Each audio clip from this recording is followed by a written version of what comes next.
സ്നേഹമുള്ള സഹോദരങ്ങളെ, മാർച്ച് 17 തിങ്കൾ വിശുദ്ധ മർക്കോസ് അറിയിച്ച സുവിശേഷം 12-ാം അധ്യായം 28 മുതൽ 34 വരെയുള്ള തിരുവചനങ്ങൾ നമുക്ക് ശ്രവിക്കാം.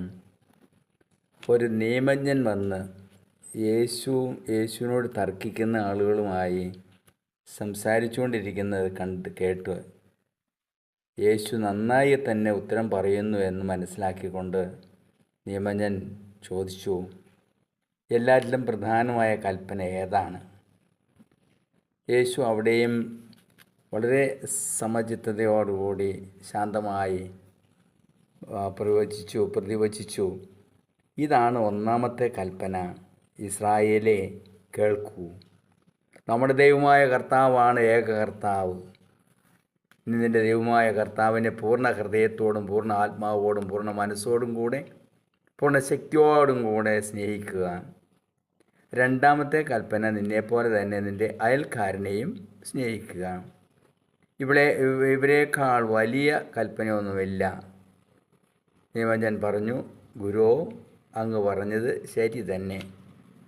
അവിടുന്ന് ഏകനാണെന്നും അവിടുന്നല്ലാതെ മറ്റൊരു ദൈവമില്ലെന്നും അവിടുത്തെ പൂർണ്ണ ഹൃദയത്തോടും പൂർണ്ണ മനസ്സോടും പൂർണ്ണ ശക്തിയോടും കൂടെ സ്നേഹിക്കുന്നതും തന്നെപ്പോലെ തന്നെ അയൽക്കാരനെ സ്നേഹിക്കുന്നതും എല്ലാ ദഹനബലികളെയും യാഗങ്ങളെയും മഹനീയമാണെന്നും അങ്ങ് പറഞ്ഞത് സത്യമാണ്.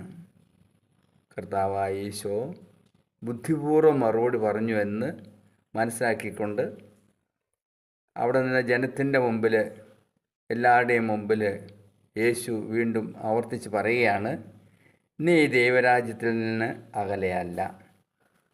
പിന്നീട് യേശുവുമായിട്ട് ചോദ്യം ചെയ്യാനോ തർക്കിക്കാനോ അവരാരും തയ്യാറായില്ല. ഈ സുവിശേഷ ഭാഗം നമുക്ക് ഒന്ന് ചിന്തിക്കാം. പലപ്പോഴും നിയമജ്ഞർ വാദപ്രതിവാദങ്ങൾക്ക് മുമ്പിൽ നിൽക്കുന്നവരാണ്. അവിടെ നിന്നുകൊണ്ടാണ് തർക്കങ്ങളെല്ലാം ചെയ്യുന്നത്. അങ്ങനെ തർക്കിച്ചുകൊണ്ട് ചോദിക്കുക, എല്ലാറ്റിനും ഉപരിയായിട്ടുള്ള പ്രധാനമായിട്ടുള്ള കൽപ്പന ഏത്?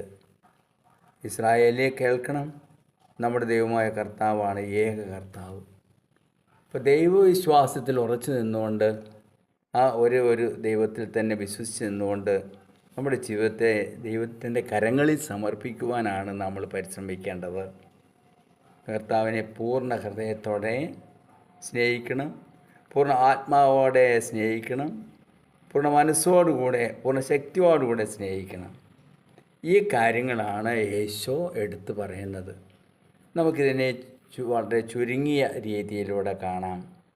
യേശു പഠിപ്പിക്കുന്ന ഈ പാഠം സ്നേഹത്തിൻ്റെ പാഠമാണ്. സ്നേഹത്തിന് ഒരു വിലയുണ്ട്. സ്നേഹത്തിൻ്റെ കൽപ്പനയാണിത്.